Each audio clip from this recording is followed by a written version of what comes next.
আল্লাহ আমাদের সকলকে ভালো এবং সুস্থ রাখুক, সকলে বলি আমিন। এবং কি আমাদেরকে আমলি জিন্দিগি নসিব করুক, সকলে বলি আমিন। আমরা গত কয়েক জুমাতে মসজিদের আদব নিয়ে আলোচনা করতেছিলাম। আজকে আমরা ইনশাল্লাহ মসজিদের আদবের আলোচনা শেষ করে ফেলব। আমরা গত জুমা এই পর্যন্ত এসেছিলাম, একজন মুসল্লি প্রতিদিন মসজিদের নির্দিষ্ট একটি স্থানে বসতে আল্লাহর নবী নিষেধ করেছেন। এমনকি ফরজ আদায়ের স্থানে সুন্নত আদায় করতেও নিষেধ করেছেন।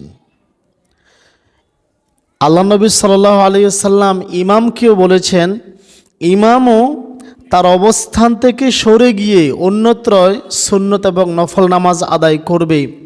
আমরা এই পর্যন্ত আলোচনা করেছিলাম। আজকে থেকে আমাদের কয়েকটি গুরুত্বপূর্ণ আলোচনা থাকবে মসজিদের আদব সম্পর্কে। আশা করব আমরা সকলে মনোযোগ সহকারে শ্রবণ করব। আল্লাহ তাআলা আমাদেরকে তৌফিক দান করুক, সকলে বলি আমিন। আমরা মসজিদের একটি বড় আদব খেলাফ করি। সে আদবটা কি? আজানের পর কারণ ছাড়াই মসজিদ থেকে বের হয়ে যাওয়া।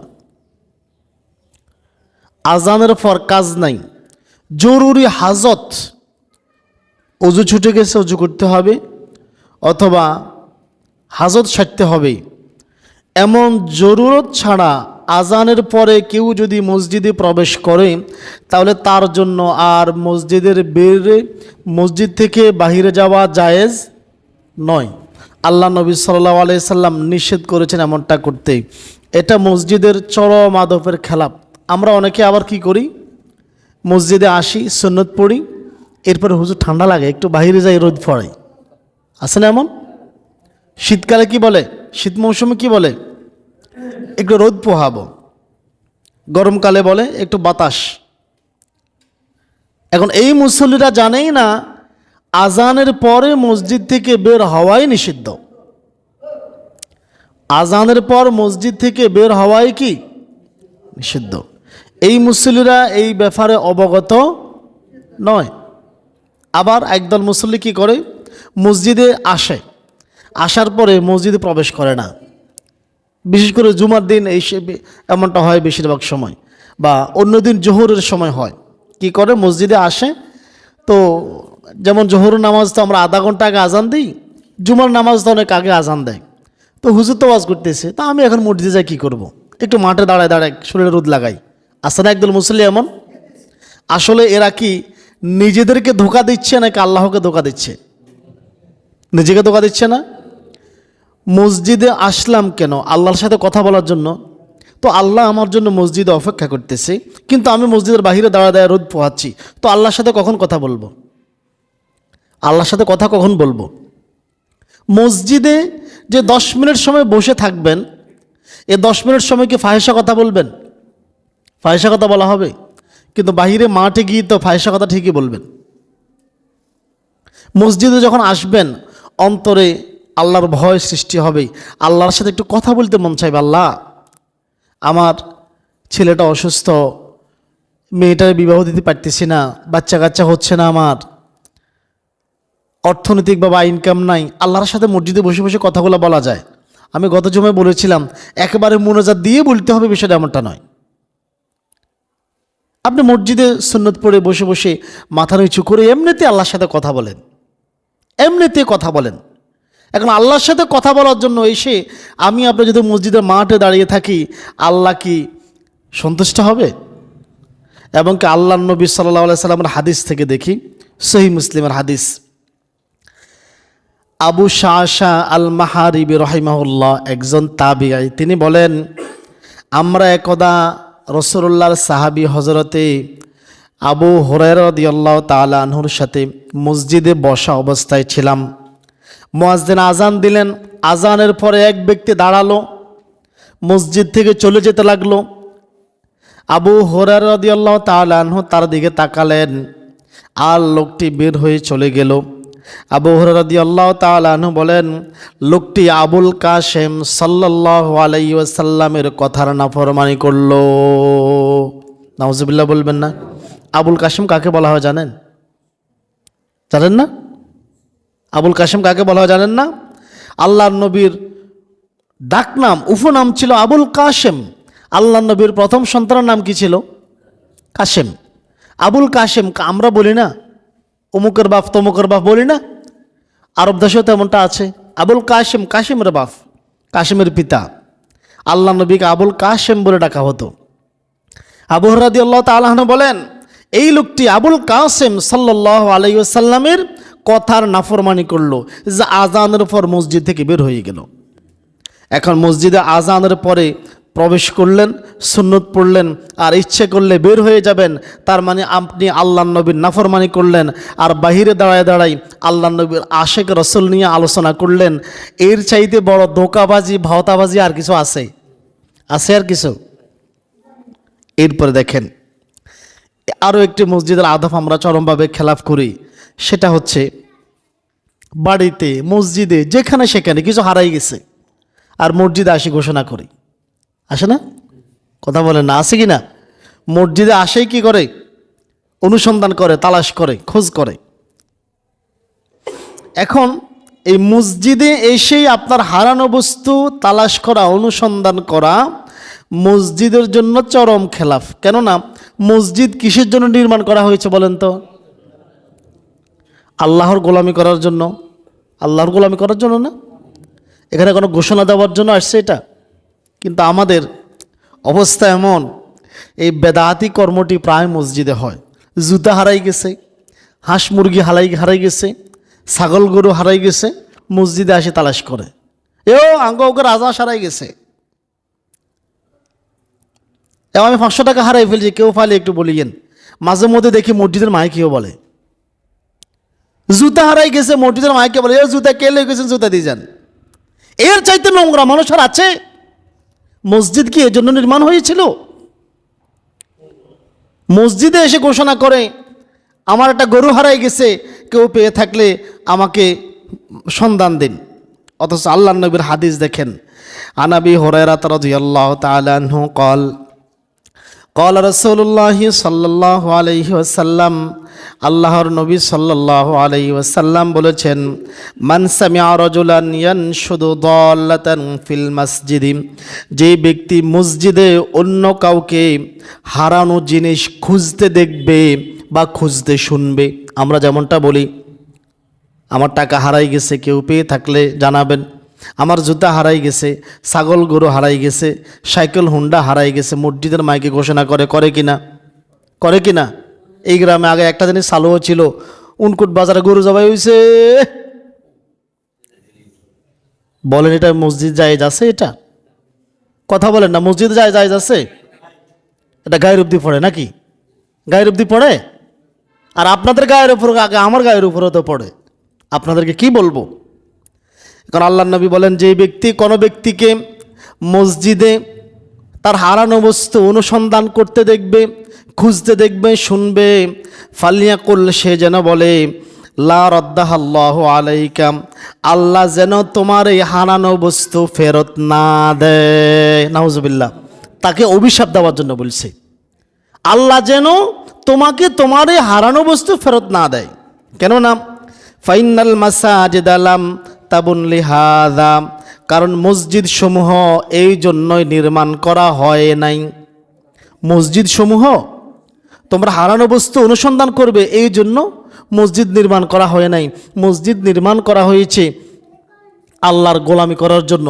এখানে হারিয়ে যাওয়া বান্দারা আল্লাহর দিকে ফিরে আসবে। কথা বুঝাতে পারি নাই?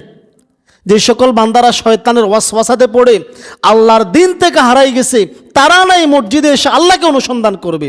তুমি হারানো বস্তু অনুসন্ধান করো, খবরদার এমনটা করবেন না। এটা মসজিদের চরম খেলাফ, চরম আদবের খেলাফ। এরপরে আসেন, মসজিদে আসার পরেই দেখলাম মসজিদের সামনের কাতার খালি পড়ে আছে। আমাদের অধিকাংশ মুসল্লির বদভ্যাস, সামনের কাতারে বসতে চাই না, পিছনে বসতে চাই। চুরি করার অভ্যাস। কিসের অভ্যাস? পিছনে বসলে আগে আগে আবার বের হওয়া যাবে, এই ধান্দায়। কিন্তু আল্লাহ নবী সাল্লাল্লাহু আলাইহি সাল্লাম সামনের কাতারে বসার জন্য উৎসাহিত করেছেন। নামাজের কাতার, নামাজ কাতার সোজা করা কিন্তু নামাজ প্রতিষ্ঠার অন্তর্ভুক্ত। নামাজের কাতার সোজা করতে, নামাজের কাতারের ফাঁকা জায়গা বন্ধ করতে আল্লাহর নবী জরুরিভাবে ঘোষণা দিয়েছেন। নামাজ হলো আল্লাহর দাসত্বের সবচাইতে বড় পন্থা। নামাজের মাধ্যমেই বান্দা আল্লাহর সাথে কথা বলে। কিসের মাধ্যমে? আপনি যখন বলেন আলহামদুলিল্লাহ রব্বিল আলামিন, সমস্ত প্রশংসা জগৎসমূহের প্রতিপালক কার জন্য? আল্লাহর জন্য। আল্লাহ বলে কে সে আল্লাহ, কে সে রব। তখন বান্দা বলে আর রহমানির রহিম, আল্লাহু আকবার। বান্দা আপনার সাথে কথা বলে, বান্দা কথা বলে। আল্লাহ ওই সময় বান্দার সাথে কি করে? কথা বলে। এখন এই আল্লাহর সামনে নামাজে দাঁড়াবেন, এর দাঁড়ানোর স্টাইলটা কেমন হবে? খুবই বিনীত, নম্র, একান্ত বিনীতভাবে আল্লাহর সামনে দাঁড়াতে হবে। কোরআনুল কারীমে সূরা বাকারা 238 নম্বর আয়াত আল্লাহ তাআলা বলেন, হাফিজু আলাস সালাওয়াতি ওয়াস সালাতিল ওয়াসতা, তোমরা সালাতের প্রতি যত্নবান হবে। ওয়াস সালাতিল ওয়াসতা, বিশেষভাবে মধ্যবর্তী সালাত, বিশেষভাবে মধ্যবর্তী সালাত, জোহরের সালাত, তোমরা মধ্যবর্তী সালাতের প্রতি যত্নবান হবে। ওয়াকুমু লিল্লাহি কানিতিন, এবং আল্লাহর উদ্দেশ্যে একান্ত বিনীতভাবে তার সামনে দাঁড়িয়ে যাবে। আল্লাহর সামনে কিভাবে দাঁড়াবে? বিনীতভাবে। আমরা মসজিদে এসেছি, আমরা আল্লাহর সামনে কি আসামি না? আমরা আল্লাহর সামনে আসামি না? তো আসামি কিভাবে দাঁড়াবে বলেন? আসামি কিভাবে দাঁড়াবে? হ্যাঁ, আসামি কখনো কাঠগড়ায় বুক টান টান করে অহংকার করে দাঁড়ায়? আসামি কি করে দাঁড়ায়? বিচারকের সামনে খুবই নমনীয় হয়ে মাথা নিচু করে আল্লাহর সামনে একান্ত বিনীতভাবে চক্ষু নিচু করে, চক্ষু নিচের দিকে তাকিয়েই আল্লাহর সামনে দাঁড়াতে হবে। আল্লাহ তাআলা কোরআনুল কারীমের সূরা শুআরা আয়াত নং 218 এবং 18 থেকে 20 আল্লাহ তাআলা বলেন, আল্লাযী ইয়ারাকা হিনা তাকুম, যিনি আপনাকে দেখেন যখন আপনি দাঁড়ান। আমরা যে নামাজে দাঁড়াইছি, কি উদ্দেশ্যে দাঁড়াইছি, কিভাবে দাঁড়াইছি, আল্লাহ কিন্তু সেটা দেখে কি না? দেখে না? আল্লাহ সেটা দেখে। যিনি দেখেন যখন আপনি দাঁড়ান। ওয়া তাকাল্লুবাকা ফিস সাজিদিন, এবং সিজদাকারীদের মাঝে আপনার উঠা বসা, অর্থাৎ জামাতের সাথে যখন আপনি নামাজ আদায় করেন, কিভাবে দাঁড়াইলেন, কিভাবে রুকু সিজদা করলেন, আল্লাহকে দেখছে কিনা? আল্লাহকে দেখছে কিনা? দাঁড়াইলেন, নামাজে দাঁড়াই, একটু পরে মশা মারলেন, গা চুলকাইলেন, দাঁড়ি আশ্রাইলেন, চুল খাজ্জাইলেন, কদ্দুর পরে মা আছে না এমন মুসল্লি? কথা বলেন না, আছে না? একটু পরে এনে মশা মারে, নামাজে দাঁড়ায় মশা মারে, মাথা চুলকায়, শরীর চুলকায়, মা কি হা করে তাকাই দিছি, ভুল কিছু বললাম নাকি? নামাজে দাঁড়াই, এরপরে রুকু থেকে উড়ে সেজে দেখে উড়ে লুঙ্গি ঝাড়ে। আছে কিনা এমন মুসল্লি? অথচ আল্লাহ তাআলা বলতেছেন তিনি তো সেই আল্লাহ যিনি তোমরা যখন নামাজে দাঁড়াও তখন আল্লাহ কোথায়? সামনে না? কোনোদিন আসামি কাঠগড়ায় দাঁড়ায় আপনার জজ সাহেবের সামনে কোর্টের কলার এভাবে লাড়া দিছে? হ্যাঁ, লুঙ্গি ধরে লাড়া দিছে? এগুলা তো আপনারা দেন কেন? আমরা দিই কেন? আমরা আসামি না? তো আল্লাহর সামনে যে আসামি হয়ে দাঁড়াইলাম, সে আসামিরা তো অহংকার কিসের? আল্লাহ তাআলা এরপরে বলতেছেন, বান্দা তুমি যে নামাজে সিজদা করতেছ, সিজদা কিভাবে করতেছ, সিজদা কার উদ্দেশ্যে করতেছ আমি সেটাও জানি। ইন্নাহু হুয়াস সামিউল আলিম, নিশ্চয়ই তিনি তো সর্বশ্রোতা এবং সর্বজ্ঞ। আমাদের নামাজের কাতার সমূহ আল্লাহ দেখেন। তাই নামাজের কাতার সোজা করে দাঁড়াবো, কারণ নামাজের কাতার বাঁকা হলে নামাজের পূর্ণতা আর থাকে না, নামাজের পূর্ণতা নষ্ট হয়ে যায়। আনাস ইবনে মালিক রাদিয়াল্লাহু তাআলা আনহু বলেন, রাসূল সাল্লাল্লাহু আলাইহি ওয়াসাল্লাম বলেছেন, সাওয়ু সুফুফাকুম ফাইন্না তাসওয়াতাস সুফুফি মিন ইকামাতিস সালাহ, তোমরা নামাজের কাতার ঠিক করবে। নামাজের কাতার কি করবে? ঠিক করা মানে কি? আমরা তো শুধু সোজা করার কথা বলি। ঠিক করা মানে হচ্ছে শুধু সোজা করা নয়, কাঁধের সাথে কাঁধ লাগিয়ে মধ্যখানে ফাঁকা রাখতে পারবে না, কাতার ঠিক করে দাঁড়াবে। আল্লাহ নবী সাল্লাল্লাহু আলাইহি ওয়াসাল্লাম বলেন, তোমরা নামাজের কাতার সমূহ ঠিক করবে, কেননা কাতার ঠিক করা সালাত কায়েমের অন্তর্ভুক্ত। সালাত কায়েমের অন্তর্ভুক্ত মানে সালাত প্রতিষ্ঠিত করার অন্তর্ভুক্ত হচ্ছে কাতার ঠিক করে দাঁড়ানো, কাতার সোজা করে মধ্যখানের ফাঁকা জায়গা বন্ধ করে দাঁড়ানো। মুসলিম শরীফের বর্ণনা রয়েছে, নামাজের কাতার ঠিক করাই হচ্ছে সালাতের পূর্ণতা। সালাতের পূর্ণতা ওই পর্যন্ত হয় না যেই পর্যন্ত কাতার বাঁকা থাকে বা ফাঁকা থাকে। কাতার বাঁকা থাকে বা ফাঁকা থাকে, তাহলে নামাজের ওই সালাতের ওই জামাতের পূর্ণতা হয় না। আর যদি নামাজের ভিতরে কাতার বাঁকা হয়, মসজিদের মুসল্লিদের মধ্যখানে ফাঁকা থাকে, তাহলে আল্লাহ এই মসজিদের, এই সমাজের মুসল্লিদের, মুসলিমদের অন্তরে বিচ্ছিন্নতা, দ্বন্দ্ব, ঝগড়া, হানাহানি, মারামারি তৈরি করে দেবে। এটা আমার কথা নয়, মুহাম্মদ সাল্লাল্লাহু আলাইহি সাল্লামের কথা। আমি আপনাদেরকে আগে বলেছিলাম, পৃথিবীর সব মিথ্যা হতে পারে, মুহাম্মদ সাল্লাল্লাহু আলাইহি সাল্লামের কথা কখনো মিথ্যা হতে পারে না। আবু মাসউদ আনসারী রাদিয়াল্লাহু তাআলা আনহু বলেন, রাসূলুল্লাহ সাল্লাল্লাহু আলাইহি সাল্লাম সালাতে আমাদের কাঁধ স্পর্শ করতেন। কাঁধ বোঝেন তো? কাঁধ স্পর্শ করতেন এবং তিনি বলতেন, সোজা হয়ে দাঁড়াও, বিচ্ছিন্ন হয়ে দাঁড়াইও না, তাতে তোমাদের অন্তরসমূহ আল্লাহর পক্ষ থেকে বিচ্ছিন্ন হয়ে যাবে। তোমাদের মুসলমানদের মধ্যে যে মিল মোহাব্বত থাকার কথা, তোমরা যদি নামাজে বিচ্ছিন্ন হয়ে দাঁড়াও, ফাঁকা হয়ে দাঁড়াও, তাহলে আল্লাহ তাআলা তোমাদের অন্তরগুলিতে বিচ্ছিন্নতা তৈরি করে দিবেন, তোমাদের অন্তরসমূহ বিচ্ছিন্ন হয়ে যাবে। আর তোমাদের মধ্যে যারা বয়স্ক, যারা বুদ্ধিমান জ্ঞানী, তারাই আমার নিকটে দাঁড়াবে, অর্থাৎ আমার পিছনে, ইমামের পিছনে তারাই দাঁড়াবে। যারা বয়সে, জ্ঞানে অগ্রগামী তারা দাঁড়াবে, তারপর তারা দাঁড়াবে যারা তাদের নিকটবর্তী। জ্ঞানের দিক থেকে দ্বিতীয় কাতারে কারা দাঁড়াবে? যারা প্রথম কাতারের, যারা জ্ঞান বুদ্ধিতে দ্বিতীয় সারিতে আছে, তারা দাঁড়াবে। সহিহ মুসলিমের হাদিস। যারা নামাজের কাতারের ফাঁকা বন্ধ করবে, আল্লাহ তাআলা তাদের জন্য জান্নাতে একটা ঘরও বানাবেন। সুবহানাল্লাহ বলবেন না? নামাজের কাতারের ফাঁকা না বন্ধ করবেন, আল্লাহ বলতেছেন, আমি জান্নাতে তোমাদের জন্য ঘর নির্মাণ করব। হযরতে উরওয়া ইবনে জুবায়ের এবং আয়েশা রাদিয়াল্লাহু তাআলা আনহা থেকে যৌথভাবে হাদিস বর্ণিত। তিনি বলেন, আল্লাহর নবী বলেছেন, মান সাদ্দা ফুরজাতি ফি সাফফি রাফাহুল্লাহু বিহা দারাজাতান, যেই ব্যক্তি নামাজের কাতারের ফাঁকা স্থান বন্ধ করবে, আল্লাহ তার মর্যাদাকে উঁচু করে দিবেন। আও বানা লাহু বাইতান ফিল জান্নাতি, এবং জান্নাতে তার জন্য একটি ঘর নির্মাণ করবেন। আল্লাহু আকবার। নামাজের কাতার বন্ধ, ফাঁকা জায়গা বন্ধ করেছেন মানে আপনি শয়তানকে আপনি ঠেকিয়ে দিয়েছেন। বলেন তো, এই আমরা সামনের কাতার যদি একজন আরেকজনের সাথে শক্তভাবে সিনার সাথে সিনা, কাঁধের সাথে কাঁধ লাগাই দাঁড়াই, এখানে কেউ কি ইচ্ছা করলে প্রবেশ করতে পারবে? যুদ্ধের মাঠ, এখন তো সেই যুদ্ধ হয় না, এখন যুদ্ধ হয় হচ্ছে সন্ত্রাসী কায়দার যুদ্ধ। এখন সন্ত্রাসী কায়দার যুদ্ধ কি? প্লেন থেকে নিরীহ মানুষের উপরে বোমা ফেলে আর মানুষ হত্যা করে। এক সময় যুদ্ধ ছিল সামনাসামনি, যুদ্ধের কৌশল ছিল, সামনের সারির সৈনিক যারা ছিল তারা ঢাল নিয়ে, বর্ষা নিয়ে প্রাচীর তৈরি করত, মানব প্রাচীর। মানব প্রাচীর ডিঙ্গায় যাওয়া খুবই কঠিন ছিল যুদ্ধের মাঠে। যুদ্ধের মাঠে মানব প্রাচীর ডিঙ্গায় যাওয়া খুবই কঠিন ছিল। ঠিক মানুষ যখন নামাজের ভিতরে প্রাচীর হয়ে দাঁড়াবে, তখন শয়তান নামাজের মধ্যখানে প্রবেশ করতে পারবে না।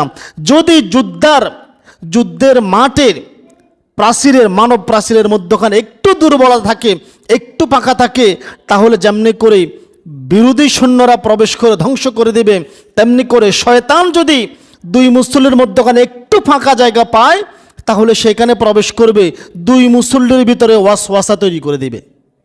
এই জন্য দেখবেন নামাজের ভিতরে কত কথা মনে হয়, অন্য সময় এত কথা মনে আসে না। নামাজে দাঁড়াইলে গরু একটা হাতে বাঁধিয়ে এসি, মেয়ের এই সমস্যা, ওই যে ব্যাংকে টাকা আটকে রয়েছে, এই দেখবেন এই সমস্ত হাবিজাবি কথাবার্তা মনে হবে। কেন মনে হয়? নামাজের কাতারে আমরা যা ফাঁকা জায়গা বন্ধ করি না, শয়তান আমাদের নামাজের ভিতরে হামলা করে। বলবেন যে হুজুর, শয়তানের কি এত সাহস মসজিদে আসে? আরে শয়তান কাবা ঘরের ভিতরে ছিল রে ভাই, কাবা ঘরের ভিতরে ছিল। কাবাঘরের ভিতরে যে 360টা মূর্তি ছিল, ওই মূর্তির সাথে শয়তান ছিল। আল্লাহ নবীর হাদিস থেকে জানা যায়, বুখারী শরীফের হাদিস থেকে, যখন কাবাঘর থেকে মূর্তিগুলি ভেঙে নামানো হয়েছিল, তখন শয়তান কান্না করতে করতে বের হয়েছে। সাহাবীরা নিজ কানে তার ক্রন্দন শুনেছিল। শয়তান যদি কাবাঘরের ভিতরে আশ্রয় নিতে পারে, তাহলে কি আপনার আমার মসজিদে আসতে পারে না? পারবে। খবরদার। আনাস রাদিয়াল্লাহু তাআলা আনহু বলেন, রাসূল সাল্লাল্লাহু আলাইহি ওয়াসাল্লাম বলেছেন, তোমরা কাতার সমূহ প্রাচীরের মতো করে দাঁড়াও। কিসের মতো করে দাঁড়াও? প্রাচীর বোঝেন তো? প্রাচীরের কি মধ্যখানে ফাঁকা থাকে? প্রাচীরের কি মধ্যখানে ফাঁকা থাকে? ফাঁকা থাকে না।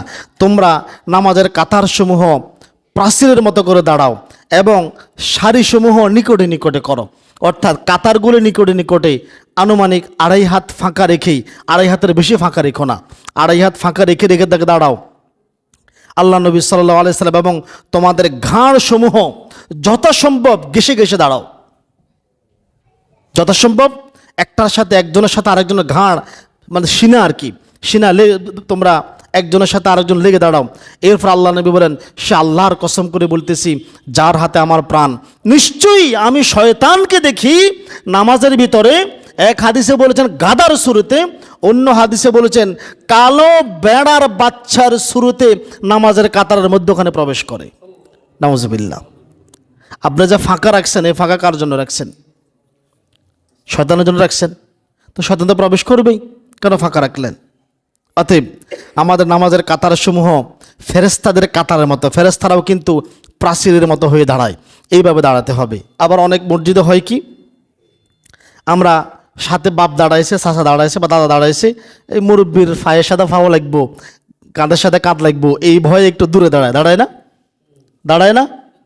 আচ্ছা, আমরা এখানে যারা আসছি সবাই কি এখন সবাই কি আল্লাহর গোলাম না?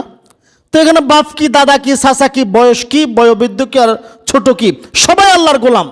মর্যাদার দিক থেকে তুমি যাকে মুরব্বী হিসেবে সম্মান করতেছো, দেখা যাচ্ছে তার ইমানে নাই, মসজিদে এমনি আসছে। আর যে ছোট্ট বালকটাকে অবহেলা করতেছো, সেই হয়তো বা খাঁটি ইমানদার। আল্লাহর সামনে এখানে চাচা যাটা বাবা কিচ্ছু চলে না, আল্লাহর সামনে একটাই চলে, সবাই আল্লাহর কি গোলাম। বাপ হইলেও বাপের সাথে লাগাই থাকতে হবে। আপনার বাপের সাথে শরীর লাগানো কি অপরাধ? পাপ, অতিভক্তি সুরের লক্ষণ। আমাদের দেশে এরকম ভক্তিগুলো দেখায়, মাঝে মধ্যে বাপেরে কিলায়, বাপেরে দৌড়ে যায় মারতে বলি, কিন্তু মসজিদে আসলে বাপের সাথে লাগায় দাঁড়াতে পারে না। কেন? আপনি কি এই পিতার সন্তান না? এই পিতা থেকে তো আপনি বের হয়েছেন। তার শরীরের সাথে আপনার শরীর যখন লাগবে, তখন তো মহব্বত ফয়দা হবে, মহব্বত সৃষ্টি হবে। আর বিচ্ছিন্ন হয়ে দাঁড়াবেন, আল্লাহ তাআলা বলতেছেন অন্তরগুলিও বিচ্ছিন্ন করে দেব। খবরদার, এমনটা করবেন না, এমনটা করবেন না। আর নামাজে প্রবেশ করে যখন দেখবেন নামাজের সামনের কাতার খালি, তখন কোথায় বসবেন? কোথায় বসবেন? সামনের কাতারে বসবেন। খালি জায়গা দেখছেন, এখানে বসে যাবেন। সামান্য একটু ফাঁকা দেখছেন, এইখানে প্রবেশ করে ফেলবেন। আল্লাহর নবী সাল্লাল্লাহু আলাইহি ওয়াসাল্লামের হাদিস থেকে জানা যায়, ইরবাস ইবনে সারিয়া রাদিয়াল্লাহু তাআলা আনহু বলেন, আল্লাহর নবী সাল্লাল্লাহু আলাইহি ওয়াসাল্লাম প্রথম কাতারের জন্য 3 বার ক্ষমা প্রার্থনা করেছেন। সুবহানাল্লাহ বলবেন না? প্রথম কাতারের জন্য কয়বার ক্ষমা প্রার্থনা করেছেন? অতঃপর হযরত ইরবাস ইবনে সারিয়া রাদিয়াল্লাহু তাআলা আনহু বলেন, অতঃপর আল্লাহর নবী সাল্লাল্লাহু আলাইহি ওয়াসাল্লাম দ্বিতীয় কাতার এবং পরবর্তী কাতার সমূহের জন্য 1 বার করে ক্ষমা প্রার্থনা করেছেন।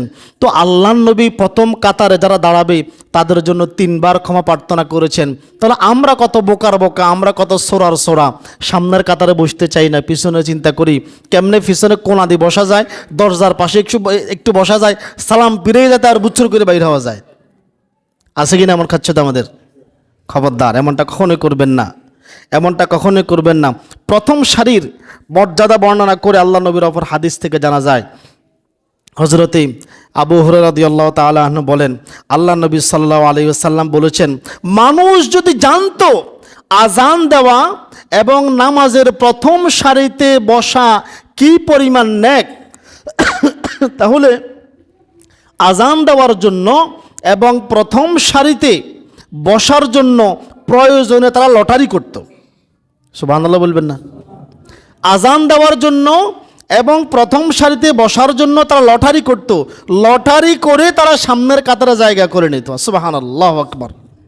এরপর আল্লাহ নবী বলেন, তারা যদি জানতো নামাজে আগে আগে আসার কি পরিমাণ নেক, এখানে জোহরের নামাজের কথা বুঝাইছেন, নামাজে আগে আগে জোহরের নামাজে আগে আগে আসার কি পরিমাণ নেক, তাহলে তারা এই নামাজে আসার জন্য সর্বাত্মক চেষ্টা করত। আল্লাহ নবী অতঃপর বলেন, তারা যদি জানতো এশা এবং ফজরের সলাতে কি পরিমাণ সওয়াব রয়েছে, তাহলে তাদের শরীরে যদি শক্তি না থাকতো তারা হামাগুড়ি পর্যন্ত বাচ্চারা যখন হাঁটার আগে কি করে, আমরা কি বলি এটারে আড়কাই বলি, আমরা আড়কাই না, এরকম আড়কানি আর কি, হামাগুড়ি বলে এটাকে। এই হামাগুড়ি দিয়ে হলেও মানুষ এশা এবং ফজরের নামাজে মসজিদে উপস্থিত হতো। অতএব আমরা আসেন মসজিদের আদবগুলি রক্ষা করি, আদবের খেলাপ না করি। এরপরে আসেন সর্বশেষ যে আদব, সেটা হচ্ছে কোনো নামাজি ব্যক্তির সামনে দিয়ে হাঁটা যাবে, চলাচল করা যাবে। আল্লাহ নবীর হাদিস থেকে জানা যায়, হযরতে আবু জুহাইম রাদিয়াল্লাহু তাআলা আনহু বলেন, আল্লাহ নবী বলেছেন, সালাত আদায়কারী ব্যক্তির সামনে দিয়ে যাতায়াত করা কি পরিমাণ গুনাহ, যদি যাতায়াতকারী জানতো তাহলে সে 40 অপেক্ষা করত, সে 40 অপেক্ষা করাকে উত্তম মনে করত। বর্ণনাকারী সাহাবী জুহাইম রাদিয়াল্লাহু তাআলা আনহু বলেন, আল্লাহ নবী 40 বলতে কি 40 দিন বলেছেন, 40 মাস বলেছেন, নাকি 40 বছর বলেছেন, এটা আমার স্মরণে আসতেছে না, কিন্তু 40 এই কথা মনে আছে। কথা কি বুঝে আসছে? নামাজের সামনে দিয়ে তাড়াহুড়া উঠে হেঁটে গেলেন, এমনটা কখনোই করবেন না। সুতরাং কোনো নামাজের সামনে দিয়ে চলার ব্যাপারে সাবধান থাকবেন। আর নামাজি ব্যক্তির উচিত, যদি আপনি দেখেন যে ফরজ নামাজ আদায় হয়ে গেছে, এখন কি করবেন, আপনি সামনে একটা সূত্রা নিয়ে দাঁড়াবেন, তাহলে বাকিরা চলাচল করতে অসুবিধা হবে না। কিন্তু যাতায়াতকারী সূত্রা দিতে পারবে না। আল্লাহ নবী বলেছেন যাতায়াতকারীর সূত্রা চলবে না। আমাদের দেশে যেটা চলে, এক ব্যক্তি নামাজ পড়ে, আমি সূত্র একটা সামনে রাখি, সামনে দিয়ে হাঁটে চলে গেলাম, আল্লাহ নবী এমনটা করতে নিষেধ করেছেন। নামাজ আদায়কারী সূত্র রাখবে, বাকিরা হাঁটা চলাফেরা করতে পারবে, কিন্তু যাতায়াতকারী সূত্র দিলে হবে না। আবার আল্লাহ নবীর এক হাদিস থেকে জানা যায়, যদি নামাজের কাতার 2 কাতার সামনে দিয়ে অতটুকুন সামনে দিয়ে হাঁটা যায়, যতটুকুন সামনে দিয়ে হাঁটলে মনে হয় না যে নামাজের সামনে দিয়ে হাঁটতেছি, তাহলে সেটা দিয়ে হাঁটা যাবে। তবে এই মর্মের বর্ণনা একটু দুর্বল, তবে হাঁটার ব্যাপারে খুবই সাবধানতা অবলম্বন করতে হবে। আবার কেউ যদি আপনার নামাজের সামনে দিয়ে হেঁটে গেছে, কোনো কারণে হাঁটি গেল আর কি, তাহলে কিন্তু নামাজ ভঙ্গ হবে না, কিন্তু যে হেঁটে গেল তার কি হবে, পাপ হবে, গুনাহ হবে। আল্লাহ নবী বলেছেন, কেউ যদি তোমার নামাজের সামনে দিয়ে হাঁটে, প্রয়োজনে তাকে বাধা দিবা, যুদ্ধ করবা তার সাথে, তবুও নামাজের সামনে জায়গা দিবা না। আবু সাঈদ আল খুদরি রাদিয়াল্লাহু তাআলা আনহু বলেন, রাসূল সাল্লাল্লাহু আলাইহি সাল্লাম বলেছেন, যখন কেউ কিছুর আড়াল দিয়ে, মানে সূত্রার, নামাজের সামনে সূত্রা আছে, সূত্রার ভিতরে দিয়ে যাতায়াত করতে চায়, তখন সে যেন তাকে হাত দিয়ে বাধা দেয়। কি দিয়ে বাধা দেয়? তো হুজুর, হে সামনে দিয়ে হাঁটতেছে, আমি কিভাবে হাত দিয়ে বাধা দিব? আল্লাহ নবী বলছে, 1 কদম সামনে আগে তাকে বাধা দিবা, 1 কদম সামনে আগে হইলেও তাকে বাধা দিবা। সে তোমার নামাজের সামনে দিয়ে হাঁটতে পারবে না, তাকে বাধা দিতে হবে, সে তোমাদের নামাজের সামনে দিয়ে চলাচল করতে পারবে না। আল্লাহ নবী বলেছেন, তাকে বাধা দিবা, প্রয়োজনে তার সাথে যুদ্ধ করবা, তবুও তোমার নামাজের সামনে দিয়ে তাকে হাঁটতে দিবা না, খবরদার।